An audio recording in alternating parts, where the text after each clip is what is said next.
falando sério agora. 2 Coríntios, capítulo 7, versículo 1.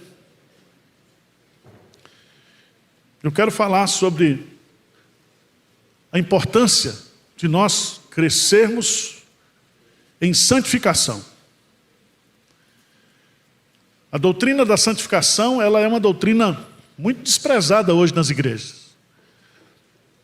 Se fala muito sobre salvação, às vezes voltou os sermões também escatológicos da segunda vinda de Cristo. E a doutrina da santificação é o ensino básico do viver diário do crente. E Paulo chega a dizer que quem despreza a santificação está desprezando o próprio Deus. E aqui eu queria ler com você um versículo que está aí em 2 Coríntios, capítulo 7, versículo 1. Diz assim: tendo, pois, ó amados, tais promessas, purifiquemo-nos de toda impureza, tanto da carne como do espírito, aperfeiçoando a nossa santidade no temor de Deus. Vamos ler juntos? Tendo, pois, ó amados, tais promessas, purifiquemo-nos de toda impureza, tanto da carne como do espírito, aperfeiçoando a nossa santidade no temor de Deus. Preste atenção que a doutrina ou o ensino bíblico acerca da santidade, ela tem 3 aspectos. A santidade na Bíblia. Em primeiro lugar, a santidade é uma posição. Aquele que está em Cristo, nova criatura é. Nenhuma condenação há para aquele que está em Cristo Jesus. Se eu estou em Cristo, eu sou um santo. Eu sou um santificado. Eu sou um regenerado. Eu sou um convertido, selado pelo Espírito Santo.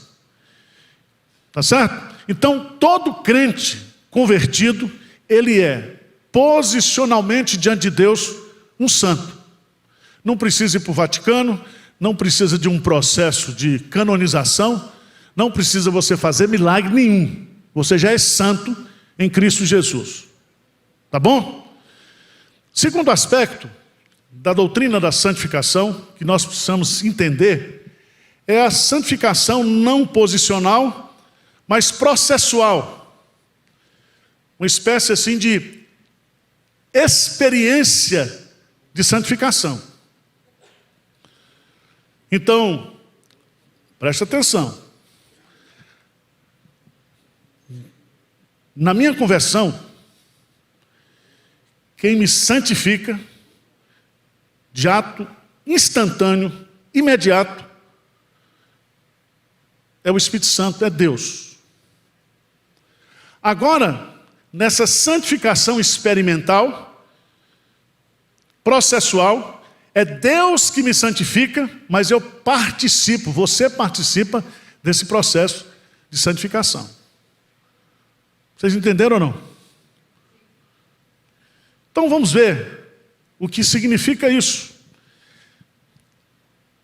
Essa luta que eu e você temos no dia a dia, para crescer em santidade, para vencer o pecado, para vencer as tentações, isso significa que nós estamos num processo experimental de santificação.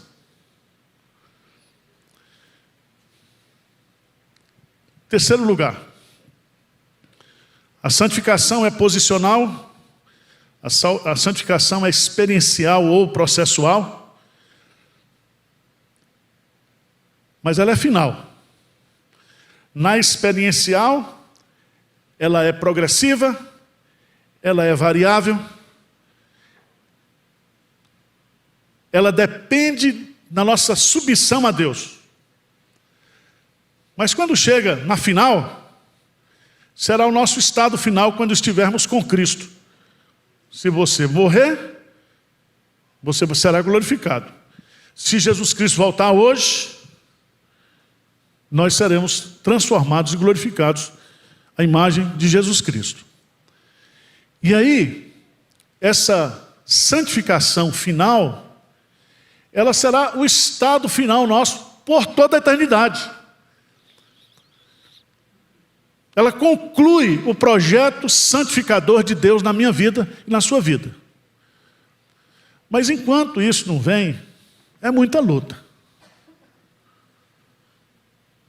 Nós lutamos contra a nossa natureza decaída, nós lutamos contra as atrações do mundo, nós lutamos com as sugestões, as tentações de Satanás. Nós temos esses três inimigos nesse processo de santificação. Mas tem uma coisa boa, é que nós crescemos em santificação, porque Deus ele está nos santificando, nos transformando de glória em glória. John Newton, ele diz assim: eu não sou o que eu poderia ser, eu não sou o que eu deveria ser, eu não sou o que eu quero ser, eu não sou o que eu espero ser, mas graças a Deus eu não sou o que eu era uma vez, e posso dizer como o grande apóstolo Paulo: pela graça de Deus sou o que sou. Amém? Então você não está observando, mas Deus está santificando você. E se você é uma pessoa que busca a santificação, você não observa as transformações que Deus está fazendo na sua vida. A santificação, na linguagem paulina, é deletar no meu caráter, nos meus hábitos, os hábitos do velho homem. E esses hábitos, eles são substituídos. Então deleta aquilo que é do velho homem e coloca dentro de nós, enxerta dentro de nós aquilo que é do novo homem em Cristo Jesus. Esse versículo é um versículo muito interessante, porque Paulo está instando aqui a mim e a você: tenho, pois, ó amados, tendo, pois, ó amados, tais promessas, purifiquemos de toda impureza, tanto da carne como do espírito. E ele vai usar: aperfeiçoando a nossa o quê? Santidade. Aperfeiçoando, melhorando, crescendo, se desenvolvendo. E a primeira lição que eu aprendo aqui é que esse processo de santificação, ele baseia-se nas promessas de Deus. Quais são essas promessas? Veja que ele diz assim: tendo, pois, ó amados, tais promessas. Que promessas são essas? Veja aí, por favor, no capítulo 6, a partir do versículo 14, ele diz: não vos ponhais em julgo desigual com incrédulos, porquanto que sociedade pode haver entre a justiça e a iniquidade? Ou que comunhão da luz com as trevas? Que harmonia entre Cristo e o maligno? Que união do crente com o incrédulo? Que ligação há entre o santuário de Deus e os ídolos? Ele diz assim: porque nós somos santuário dos Deus vivente, como ele próprio diz. Aí vem as promessas: habitarei e andarei entre eles, serei o seu Deus e eles serão o meu povo. Então preste atenção, que essa promessa que já se tornou uma realidade na minha vida e na sua vida, é que Deus já está conosco. Ele já habita conosco. O Espírito Santo está em nós. E é na força do Espírito Santo, e é no poder do Espírito Santo, e é na dependência do Espírito Santo, na submissão do Espírito Santo, que esse Espírito Santo vai produzir santidade em nós. E há um versículo que diz: não vos embriagueis com vinho, mas enchei-vos do... Então você não pode ser apenas habitação do Espírito de Deus, mas você pode ser cheio do Espírito Santo de Deus.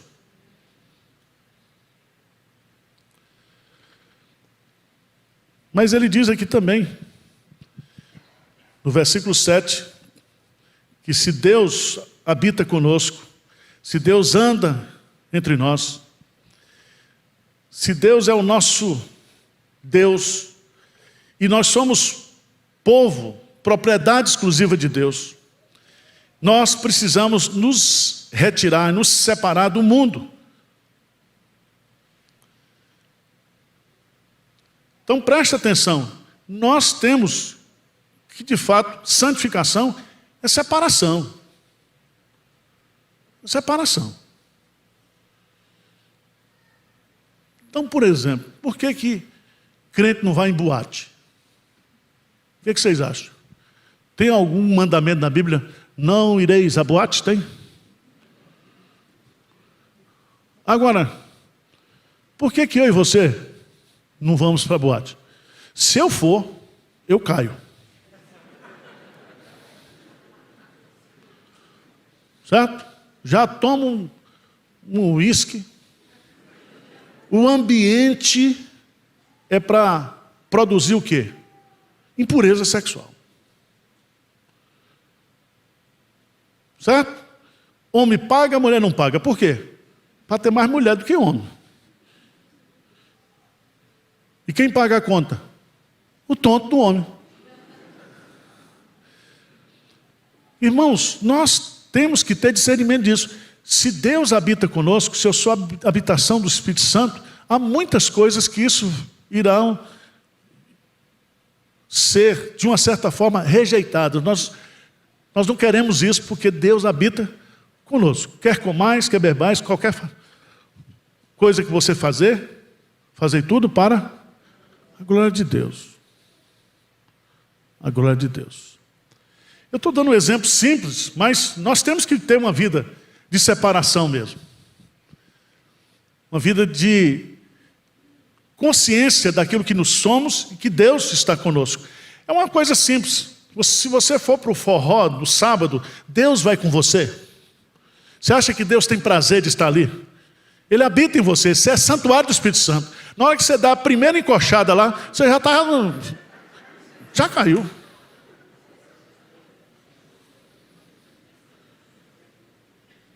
Pastor Hernandes é um crente forte, tem outros crentes aí que gostam de evangelizar no carnaval. Eu não vou. E lá em Olinda, eu era pastor em Olinda, tinha aquelas troças do frevo, mulher seminua.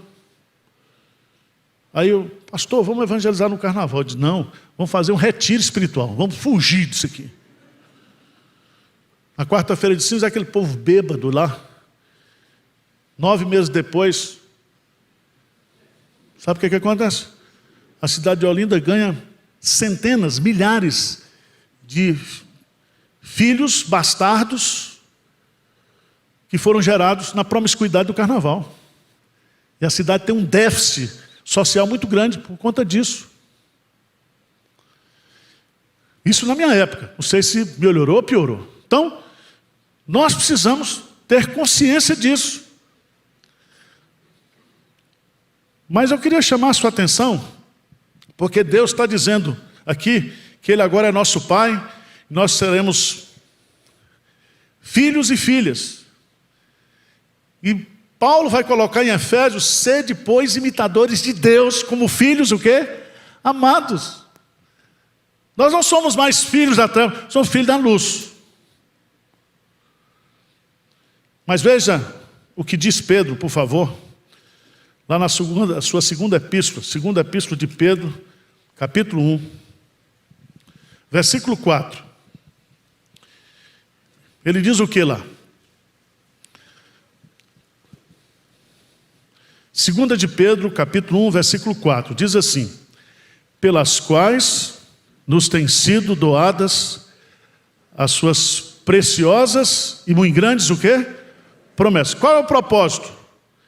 Para que por elas vos torneis coparticipantes da natureza divina, livrando-vos da corrupção, das paixões que há no mundo.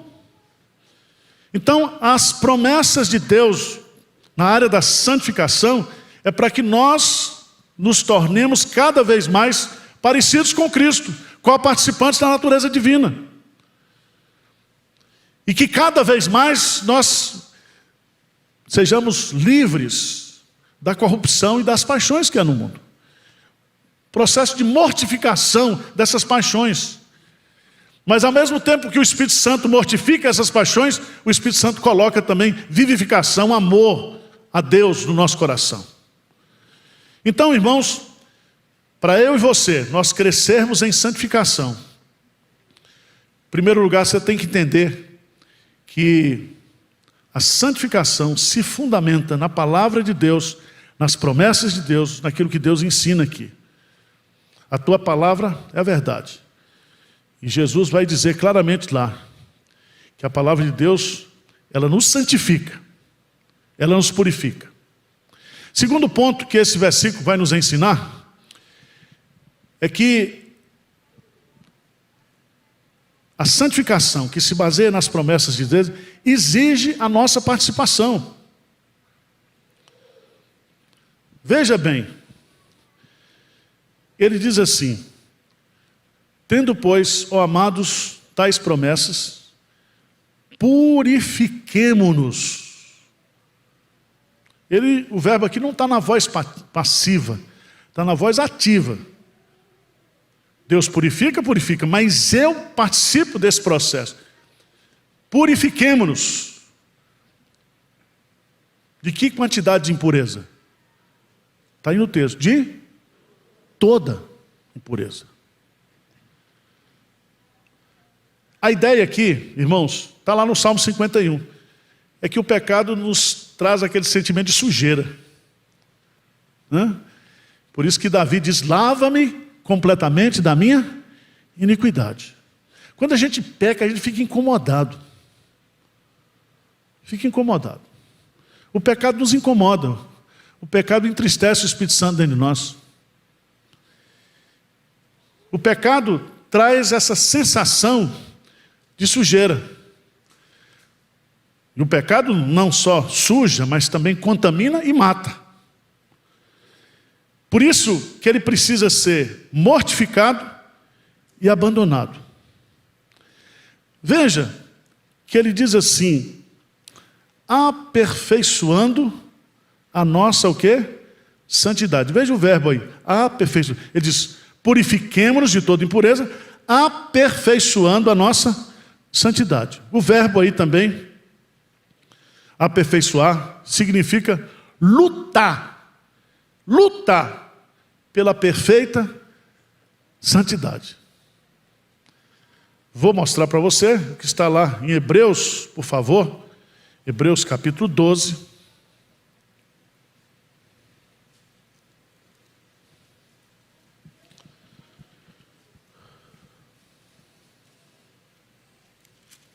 Hebreus capítulo 12, versículo 14, diz o quê? Hebreus 12, 14. Segui a paz com todos e a santificação, sem a qual ninguém verá o Senhor.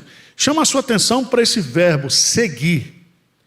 Esse verbo, ele tem um componente de intensidade. Seguir aqui é perseguir, é correr atrás. Perseguir aqui significa você colocar todo o seu foco, toda a sua intensidade nisso. Não é uma questão de farisaísmo, não é uma questão de hipocrisia. Não adianta você dizer para Deus: a carne é fraca, porque isso é uma constatação. A Bíblia está dizendo que a carne é fraca.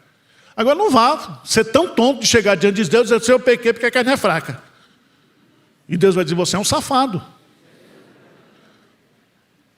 E o vosso pecado vos achará. Então começa por aí.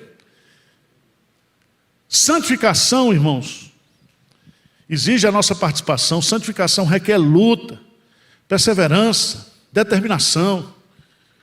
Tem pecado que a gente vence, daí 3 semanas cai de novo no desgraçado. Você tem que lutar contra esse pecado. Deu para entender? Não é fácil, não.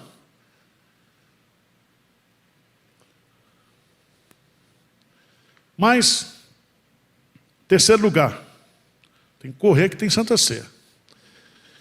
A santificação, ela se baseia nas promessas de Deus, ela exige a nossa participação, ela é abrangente, porque diz aí, veja o que o versículo diz, é uma síntese da doutrina. Tendo, pois, amados tais promessas, purifiquemo-nos de toda impureza. Aí diz assim, tanto da carne como do Espírito. O que é que significa isso? A santificação, ela abrange o nosso ser completamente. O Espírito aqui é a parte interior. A carne é a parte o quê? Física, exterior. E Jesus diz lá em Marcos capítulo 7, que o que entra pela boca do homem não é o que o contamina, mas o que contamina é aquilo que procede do seu coração. Você lutar com santificação exterior, vai acontecer como aconteceu na Idade Média. Foram para os mosteiros e lá a sacanagem rolou. Porque o pecado, ele não está no espaço, o pecado está dentro de nós. Jeremias diz o quê? De que se queixa, pois, o homem? Queixe-se cada um dos seus próprios pecados. E você se conhece. E você sabe. Mas quando fala aqui no texto, é que a santificação, ela é total. Eu entendo, irmãos, que tudo começa, sabe aonde? Aqui, ó, na mente. Na mente. Quando você começa a pensar em pecado. Depois você gosta de pensar no pecado. Depois você começa o quê? Desejar o pecado. E Tiago diz que o processo do pecado na nossa vida é como se fosse um processo de gestação. Vem, uma semente cai, gera, depois se manifesta, dá à luz, mas tudo começa com um pensamentozinho. Então nós temos que combater o pecado onde? Na mente. Tudo que é justo, tudo que é santo, tudo que é puro, tudo que é de Deus, seja isso que ocupe o vosso pensamento. Observe uma pessoa que quando ele começa a defender pecado, é porque daqui a pouco ele está defendendo o quê? Uma prática dele. Uma prática dele. Ele já está praticando aquilo. E ele começa então a fazer um discurso. Isso dentro da igreja, tá? Então, por isso que Paulo diz que nós devemos nos oferecer a Deus como sacrifício vivo, santo e agradável, que é o nosso culto, o quê? Racional. E não vos conformeis com este século, mas transformai-vos pela renovação da vossa mente.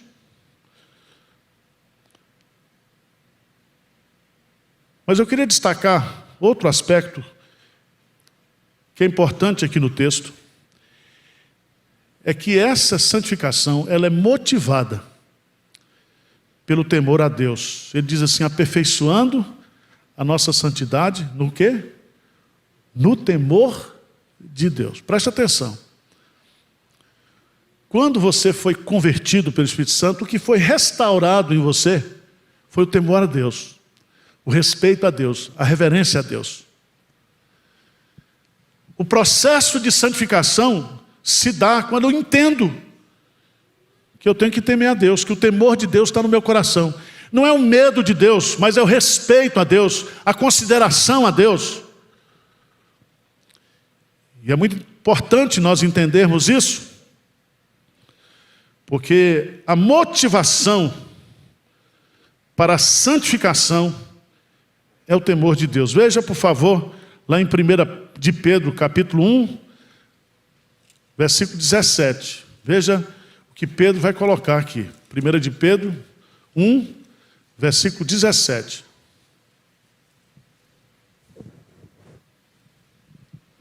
Diz assim, ora, começa no versículo 16, com o mandamento, porque está escrito, sede santos, porque eu sou santo. Ora, se invocais como Pai, aquele que sem acepção de pessoas, julga segundo as obras de cada um, portai-vos com temor durante o tempo da vossa peregrinação. Então vem uma tentação. Tentação. Aí você está com a cabeça formada. Você diz, essa tentação aqui é pecado. Quer me derrubar. Mas sabe o que vai segurar você nesse momento? É a relação que você tem com Deus. O temor a Deus. O temor a Deus nos impede de fazer aquilo que ofende a Deus. E você observa que todas as práticas pecaminosas na vida do homem é porque lhe falta o quê? O temor a Deus. Porque o homem, escravo do pecado, ele perdeu completamente o temor a Deus. Então, porque eu temo a Deus, eu não vou fazer isso. Porque eu temo a Deus, eu vou fazer isso. O temor a Deus é a grande motivação da nossa vida de santificação. Por isso que Salomão diz em Provérbios que o temor do Senhor é o princípio de toda sabedoria. Toda sabedoria. Eu acho interessante, porque esse é um assunto que também está faltando, essa reverência com o nome de Deus, com as coisas de Deus, com a obra de Deus. Então, quanto mais temor eu tenho, quanto mais respeito eu tenho, reverência a Deus, mas eu me preocupo de ter uma vida de santificação. Matthew Henry, ele diz, o temor de Deus é raiz e princípio da fé cristã, e não há santidade sem isso. O temor a Deus é raiz e princípio da fé cristã. Mas eu quero concluir mostrando para vocês também que é o sacrifício de Cristo, o segredo da santificação. É através do sacrifício de Cristo, aquilo que Ele realizou na cruz por nós, que todos os nossos pecados foram perdoados, que nós somos justificados pela fé. E aí você entende o sentido que a Bíblia coloca, que está lá, por favor, em 1 João, capítulo 1. Nós já vamos emendar aqui. 1 João, capítulo 1.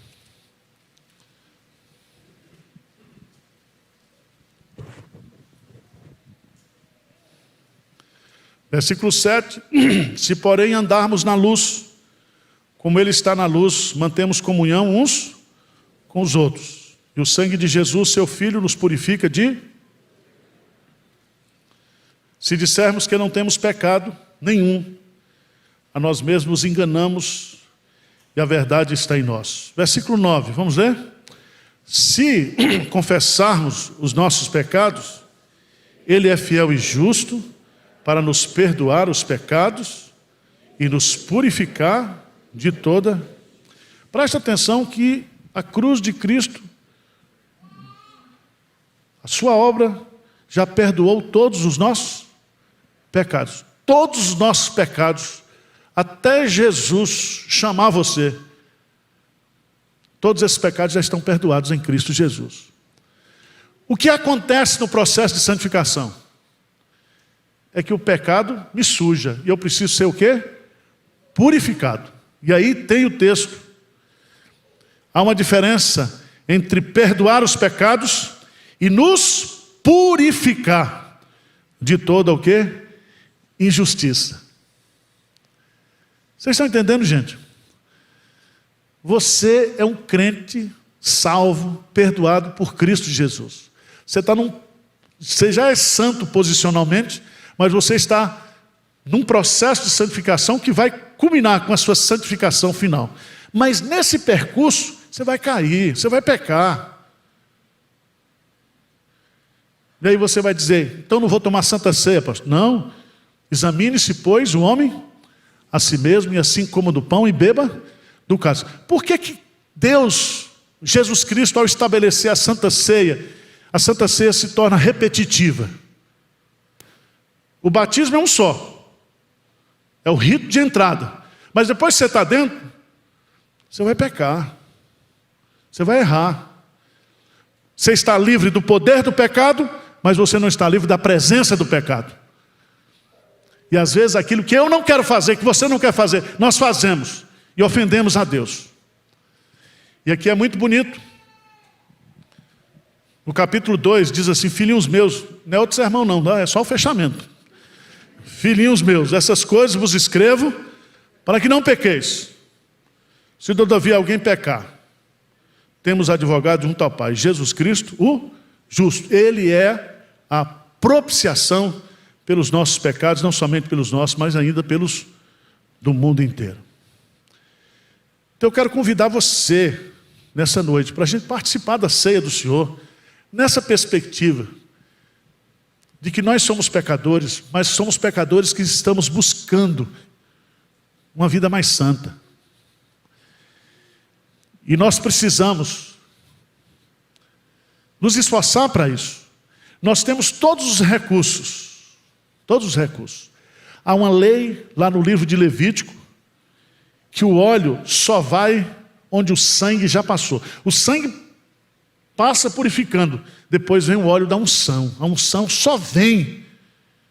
O Pentecoste só veio depois da ressurreição. E Jesus disse, se eu não for, ele não virá. Então vamos ajoelhar agora, orar, pedir a Deus que nos santifique nessa noite, pedir a Deus para nos dar convicção de pecado, mudança de vida. E você vai sair daqui limpinho, tá? Limpo, purificado. Porque o sangue de Jesus nos purifica de todo pecado. Eu fico pensando nos adolescentes e nos jovens. Uma vez eu era adolescente e eu aprontei umas coisas muito erradas, sabe? Mas fui para a igreja no domingo e tomei a Santa Ceia. Aquilo me deixou mal, eu não dormi à noite. Porque eu era sem vergonha, mas era crente. Entendeu, minha irmã? Tem muito crente sem vergonha. Tem muito crente que luta contra o pecado, não consegue. E não adianta nós queremos jogar pedra nessa. Nós temos que amar, porque quem pensa que está de pé, cuidado para que não caia. Nós temos que ajudar uns aos outros, apoiar uns aos outros, interceder uns pelos outros, amar uns aos outros. Então, eu não queria ser adolescente hoje. Eu ia aprontar muito. Eu era feio, não tinha dinheiro. Eu fico vendo essa moçada bonita aqui, os adolescentes, cada menina linda, cada rapaz lindo. O mundo aí, o pecado, vindo pelo celular. Mas nós estamos juntos nessa luta. Tá certo? Segura o tchan, amarra o tchan. Nós vamos vencer. Em nome de Jesus. Você não conhecia esse hino, não? Ninguém, preste atenção, cada um aqui é responsável pela sua santificação pessoal. Não é a igreja que santifica, não é o irmão que santifica, não é o culto, é você. Você que vai cuidar da sua vida pessoal. Cada um possui o seu próprio corpo como vaso de santificação.